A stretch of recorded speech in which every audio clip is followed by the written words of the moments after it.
What's up, guys? It's the Osmo.com Night Shift Podcast. We are talking some MLB for Saturday, September 29th. Two slates, split slate, of course, for the Saturday. This will be the last night shift that we do for MLB this season as we move into other sports and MLB starts its playoffs next week. We will still have ownership projections, rankings. Osmo will have his article. We will have ownership projections and rankings for the playoffs as well. Spotlight hitters, pitchers, and stacks when the slate calls for it. Don't know exactly how the MLB is scheduling. We're going to see some showdowns for the wild card games to be determined if we're going to have content on that. But we won't completely forget about MLB. So just check out Osmo.com. Thanks for listening for the entire season. It's been fun to do these and kind of get a first look at the slate the night before. So I hope you guys have enjoyed these as well. Let's go early slate, Houston and Baltimore. We have Justin Verlander going up against Dylan Bundy. Verlander is 11-9 on this slate. It's just really tough to pay this price. I understand it. I understand why you'd want to play him here. I mean, going up against Baltimore, obviously a ton of strikeouts. Verlander can get double digits in his sleep in this start. So I get it, but there is another guy that I like a little bit better for cheaper. I'm sure you guys are going to know that that's Blake Snell. So Verlander I like, but not someone I'm jamming in if we're playing this 4-game early. Bundy, 5,200. This actually isn't that terrible of a matchup for Bundy, I don't think.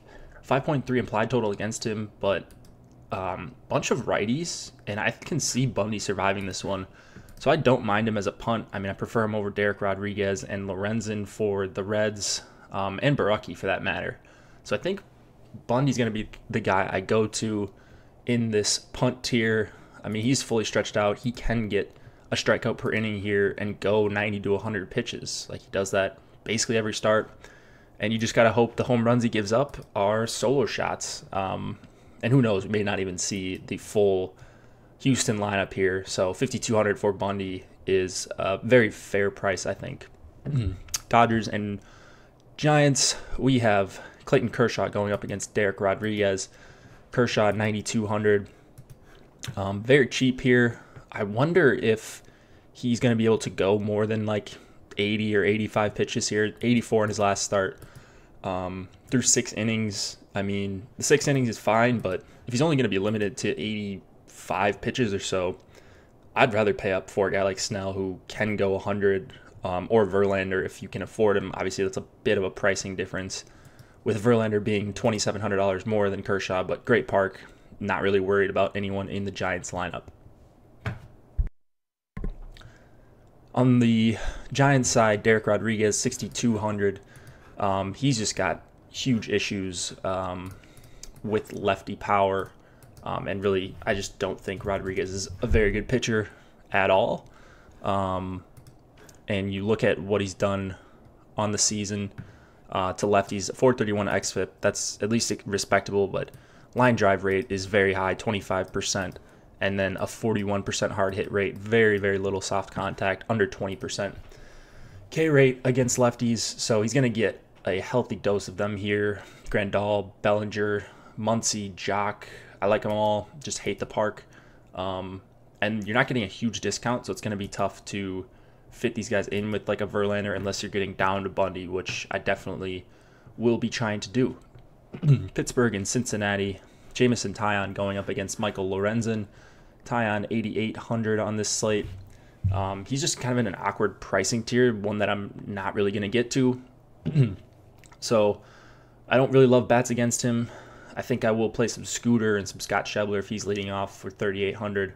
But that's really about it. This is the least interesting game on the slate for me. Lorenzen 4,500 here. Looking at what he did last start, he went 65 pitches. So, I mean, maybe he gets up to 75, 80. But I just much prefer Bundy. And I think Lorenzen's probably going to get some ownership just because people don't like playing Bundy these days. They'll see the matchup against the Astros. And I'd rather go to the guy I think is more talented, and that is Bundy at this point. Toronto and Tampa Bay, Ryan Borucki against Blake Snell. Borucki is 5K. I like targeting bats against him here with guys like CJ Cron, Willy Adames, Carlos Gomez. If he's somewhat up in the order, he's only 3,100. And then Pham is my favorite at 5,100. Blake Snell, my favorite player on the slate, 10-5. Just looking to close out his should-be Cy Young season. I think he's underpriced. He went over 100 pitches his last start. Just the swinging strike rate is incredible. Can handle righties, can handle lefties. He's going to see basically all righties, it looks like here. But it really doesn't worry me at all. 331 xFIP, a 104 whip, 30% K rate against righties. Like, he should dominate once again, and he's at home, and he's well underpriced. Let's move it to the main slate. Atlanta and Philadelphia. Anibal Sanchez going up against Aaron Nola. Sanchez is 8,300. I think just too expensive for me here. Decent weather in this game. And, definitely some power on this Philly side. I know Sanchez has done a good job of limiting power, but Carlos Santana is too cheap. Rhys Hoskins is too cheap, as is Wilson Ramos. So I like some Philadelphia bats here. Nola, 10-5. Kind of like Snell. There's who knows how long any of these guys are going to go, so I hesitate to pay way up. But Nola's underpriced. This isn't a perfect matchup against the Braves, but we may see a bad lineup because the Braves have already clinched, and that would just make me want to play Nola more for 10-5. So a bunch of uncertainty. A lot can change once lineups come out, so just be aware of all that. White Sox and Twins. We have Carlos Rodon going up against Kyle Gibson. Rodon is 7K on this slate, and him against the Twins is kind of just an avoid all around, besides maybe a Tyler Austin. I just don't really have interest in targeting against Rodon in 48-degree weather. I don't really have interest in Twins. They're just not a good baseball team, and no one besides Austin really gets me excited in this one. It's going to be under 50 degrees here in Minneapolis. Gibson, 8,100, one of my favorite pitchers on the main slate. Gonna see a bunch of righties at the bottom of the lineup, it looks like. Maybe 4 to 5 in total. And the White Sox have 5 players in their projected lineup that strike out over 27% of the time against righties this year, which is just brutal. Gibson's shown the ability to rack up strikeouts in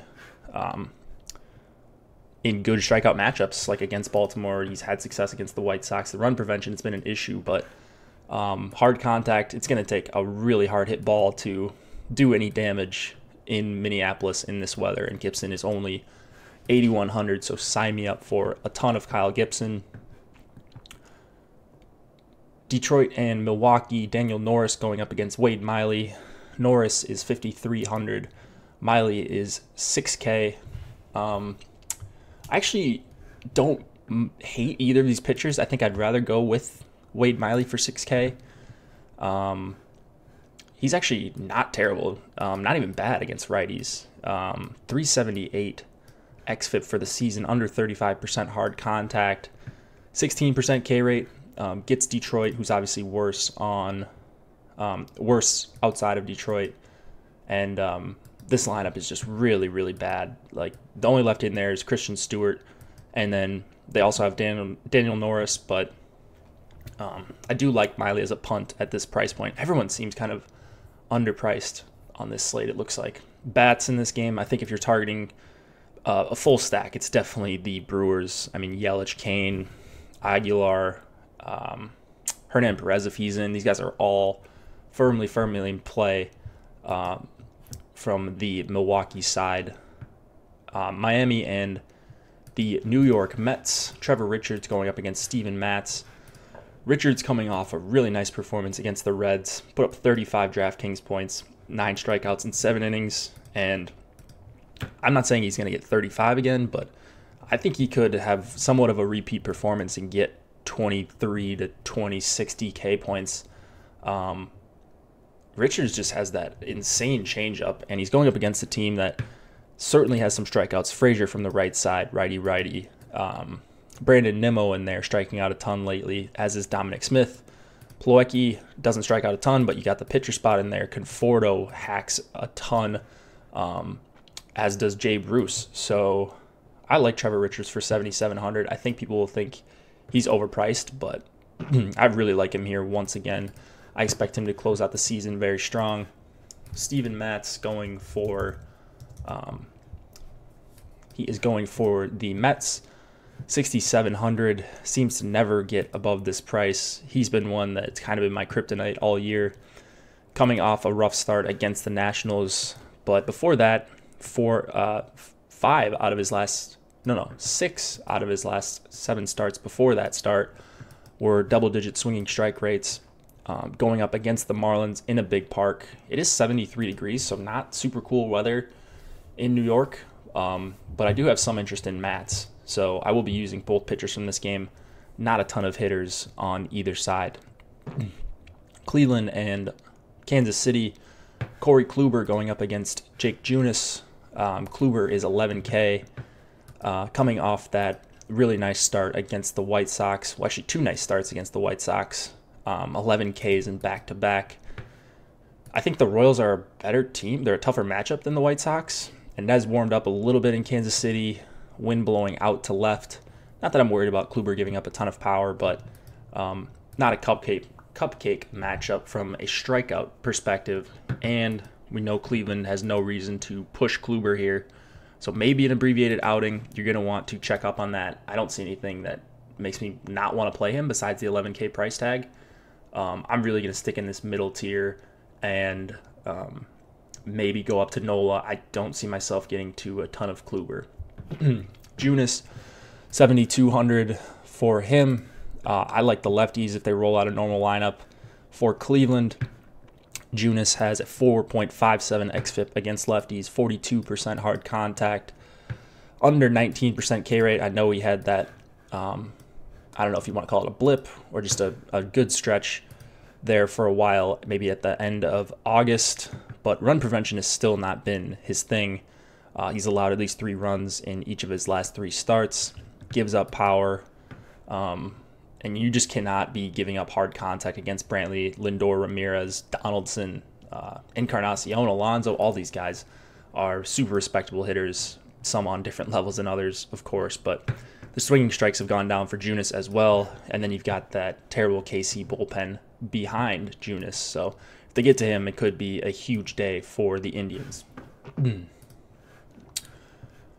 Washington and Colorado, Coors Field. Don't know yet who is going for the Nationals, but it's going to be John Gray for the Rockies. I think people are going to probably be on Gray, or at least off of the Nationals bats to some extent. You see a 4.6 run total for the Nats. John Gray coming off a nice outing, 7 strikeouts in 7 innings. He's had kind of a really uneven season, as I called it. Not that I predicted an uneven season. I thought he was going to be awesome all year, but got sent down to the minors, missing a ton of bats at points in the season, and then his velocity's been up and down. It was way up last start. I don't really know what's going on with John Gray, but if people are going to just jump right back on him and write off these Nationals bats that are really highly priced on DK, then I'll zig while there's others zag. It's September baseball, and I think we're going to see some low-owned Nats here. So I'm on Harper and Soto, especially. Eaton is probably the one guy I won't get to at 5,500, but Turner, Rendon, Zimmerman, even some Matt Wieters in the 7th spot, I think are all great plays in GPPs if you're looking for a really high upside stack. Rockies bats are for sure going to be in play. I don't think it's super interesting to talk about them. They only have a 5 total, so I don't know who exactly is going for them. Actually, let me check on that and see if DraftKings has anything, because Fangraphs certainly does not. All right, that's from Friday. Let's see here. Click on the Saturday main slate. Is it going to be Strasburg? Yeah, okay, it's going to be Strasburg. I do like the Nats bats against Gray more than the Rockies bats against Strasburg. I will say that, but Not for sure if it's going to be Strasburg or what, just because Fangraphs doesn't have anyone listed. But if it is Strasburg, it does cool me off of the Colorado bats just a little bit. Still have interest in Arenado and Story for under 48 or for 4,800 on DK, but probably going to stick away from the David Dahls and Charlie Blackmons for above 5K. Arizona and San Diego, Zach Godley going up against Jacob Nix. Godley is oddly 6,200. We have to see some pretty hefty chalk on Godley here. Going into Petco against a team he's faced already 5 times. I mean, this is just way too cheap of a price for the caliber of pitcher he is. And he can strike out righties, he can strike out lefties. It doesn't really matter for Godley. In his starts against the Padres this year, 16, 13, 17.3, 8.7, and 11.7% swinging strike rate. So he's getting the swings and misses in every start.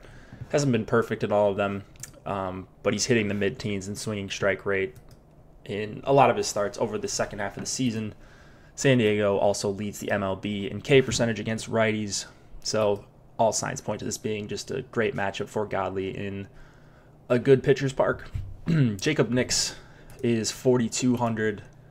Wouldn't expect him to be in the game that long, but I hope he is for the sake of these Arizona bats. Eduardo Escobar is probably my favorite against Nix. Then probably Goldschmidt. Pollock is 4,900 against a righty, but I still want to play him here. And then Peralta, 5,300, I think, is the best play if salary is not an issue. And I don't think it's going to be for me just because I'm not looking to pay up for the Klubers and the Paxtons of the world. So it's really going to be Nola when I get up to that price range. And that's about it, but mostly going to stick in the Kyle Gibson range and below. Oakland and LA, there's no total for this game. It looks like Trevor Cahill's going for Oakland. And we don't have a starter listed just yet for the Angels. Cahill is 6,800 on DraftKings through 65 pitches in his last start. That was against the Twins, so good to see him after being off for 2 weeks, being able to throw 65 pitches. The problem was gave up 3 earned, got into some trouble in that 4th inning, and was pulled pretty early. So I would think Cahill's close to a full go here. He did have 5 strikeouts in that start against the Twins. I'd much prefer him at home, but he's just so cheap that I'm willing to at least use him as sort of a pivot to Godley. I mean, Cahill's stuff is as nasty as anyone when he's on. The weather is not in his favor here. 75 degrees in LA, and he gets to go against guys like Jose Miguel Fernandez, Ohtani, Trout, Calhoun. I don't know why I said Jose Miguel Fernandez before Trout and Ohtani, but guess that's means we're coming to the end of the season. All right. So we won't talk Oakland bats just yet. We'll wait until tomorrow for that. All right, last game of the night, Texas and Seattle. We have Adrian Sampson going up against James Paxton. Sampson has trouble against both sides, 471 xFIP against lefties, almost no soft contact against them, 15% K rate. We're going to see a lot of balls in play for these Mariners. I'm not discriminating righties or lefties. Cano is probably my favorite play here, but Nelson Cruz is 4,100. Kyle Seager is 3,700. I mean, these prices are kind of a joke. The pricing is incredibly soft for this slate. So I love the Mariners, love targeting against Texas, their poor starters, and their even worse bullpen. Paxton is 10,000 on this slate, and I prefer Nola, so I probably won't be getting to much of Paxton. Through 71 pitches in his last start, he's someone that Seattle's almost always careful with, comes out of starts early. I mean, I'm looking for anything to avoid paying up on this slate, so I probably will not be getting to much Paxton. I mean, he is a 210 favorite. It's in cool weather. It's against a team that does strike out a lot, but I just don't see myself going there. I think he's going to be pretty chalky, and I'm just not interested in that. All right, that's going to do it for the night shift. Hope you guys enjoyed. If you're still playing MLB this late in the season, we will have some playoff content, so hold tight for that. NHL content coming out on Wednesday. We've got football content out on osmo.com all over the place. Just click on the NFL tab. Go check out the Fantasy Cruncher add-on. Yeah, that's about it. We will see you guys on the night shift next March or early April. So thanks for listening. Good luck and see you tomorrow.